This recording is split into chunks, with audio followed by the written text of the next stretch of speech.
Kalki's Parthiban Kanavu. English translation by Anand Kannan. Read by Sujatha Anand. Book 1, Chapter 7. Queen Arulmozhi. Roughly at the same time, Ponnan and Valli arrived at the Urayur fort. Queen Arulmozhi was entering the royal gardens. She had received a report on the exchange the king had with the Pallava messengers. The queen wanted to entertain herself until the king was able to join her. She found a corner with a dense growth of champaka trees and sat down on the marble bench. She could see the sunset through the trees. The western sky was glowing as if of pure gold. As she was watching, the glow faded. The sun set in a while, and the sky turned crimson red. This reminded Arulmozhi of the battlefield and bloodshed. She shuddered and closed her eyes. When she opened her eyes, moonlight was peeking through the trees. Memories came flooding back. It had been 12 years since she had entered this palace as Parthiban's new bride. The two of them had walked hand in hand in the garden many nights. They had sat at this very same bench and had lost track of time. Occasionally, Parthiban used to play his flute. Arulmozhi used to lose herself in that music. It would seem to her that Parthiban was Krishna reborn. For a while, life had an idyllic quality. Vikraman's birth seemed to get them to the height of happiness. She recalled whispering endearments to the child on the same bench. Why could those days not go on? But how could it, when Parthiban was quietly suffering a secret conflict? It turned out that it was unrealistic to expect blissful married life when a secret sorrow was gnawing at his heart. Arulmozhi learnt of his conflict only later in their married life and shared his suffering ever since. And it saddened her further to learn that she was the reason for his sorrow. Arulmozhi was born to a minor king of the Chera clan. Those days, she was known for her peerless beauty. When arrangements were in full swing to get her married to Parthiban, the Chera king received a message from Mahendra Pallava. The emperor had expressed a desire to get her married to Prince Narasimhavarma. Her relatives were thrilled at the proposal. Arulmozhi declined, saying she had taken Parthiba as her husband in her mind and would not dream of marrying another man. Mahendra Pallava was magnanimous enough not to press the issue further. He found a suitable match for his son in the Pandya princess. Parthiba did not learn of these developments until after they were married. Occasionally he would say, "Arulmozhi, you were born to be an empress, but somehow ended up on the throne of this tiny kingdom." Arulmozhi initially thought this was banter. In due course, she realized that Parthiba was indeed torturing himself with his line of thinking. She tried hard to assure Parthiban he was what she wanted, but her assurances did not seem to help. It got even worse after Vikrama was born. Parthiba would tell her, "Your son could have been the heir to a mighty empire. Instead, he was born to a vassal who is beholden to another empire."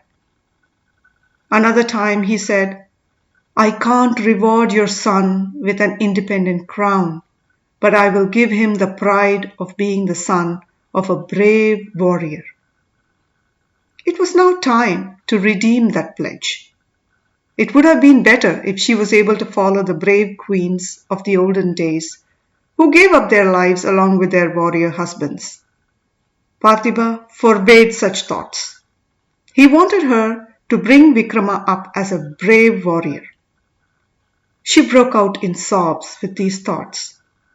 She heard a stern voice say, "Arulmozhi, I thought you were a courageous queen. Are you so feeble?" She turned to see King Parthiba behind her. her tears dried up instantly. Parthiban said, "This is not the time for your tears and my consolation. Let's head to the palace." They walked quietly, hand in hand, to the palace. They were just in time for the lamps in the prayer hall. There was a Shivalinga accompanied by an exquisite statue of goddess Parvati. The goddess was flanked by Ganesha and Muruga. On another side, Vishnu appeared accompanied by goddesses Bhudevi and Sridevi. All idols were decorated by paneer, night jasmine, and champak flowers. Prince Vikrama was watching the prayers with his hands together. The priest finished the prayers, distributed the offering food to the royal family, and took his leave. Vikrama looked at Parthiba and asked, "Father, did you not say we can go to the painting gallery?"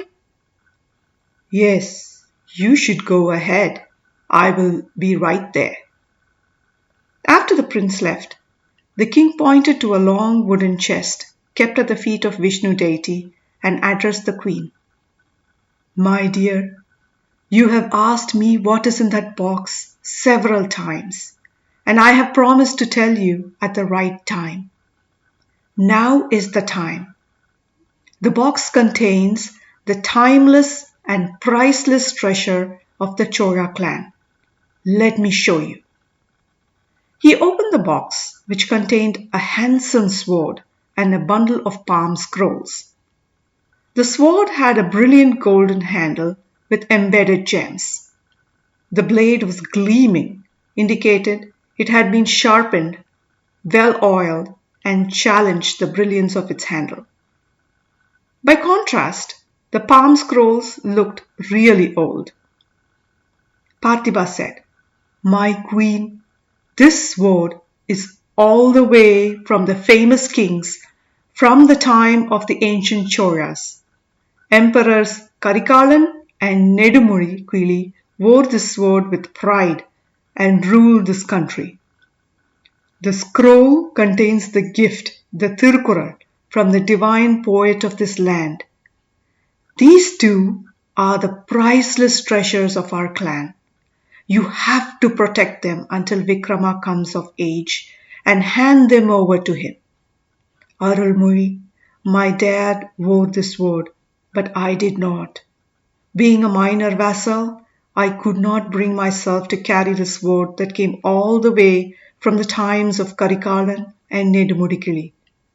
I want you to impress this upon Vikrama and tell him he earns this sword only when he is an independent king of at least a small country. When he becomes an independent king, he should wear this sword and run the country by the wisdom of the Tirukkural. I am giving you this responsibility. You need to bring Vikrama up to be brave and worthy of these treasures. Will you promise me on the altar of God that you will fulfill this responsibility?" Arulmozhi, in a breaking voice, said, "I swear, my lord." The king said, "May God give you the necessary courage to fulfill that vow," and wiped her tears with his upper robe.